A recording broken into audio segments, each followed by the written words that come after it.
కోదండ రాముడంట కొమ్మలాల వాడు కౌసల్య కుమరుడంట కొమ్మలాల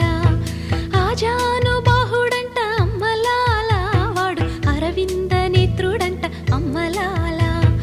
రమణీయలామకు తగ్గ చూడువాడేనని రహదారులన్నీ చెప్పుకోగా విని కళ్యాణ రామయ్యను కన్నులార చూడాలని కలికి సీతమ్మ వేచే గుమ్మ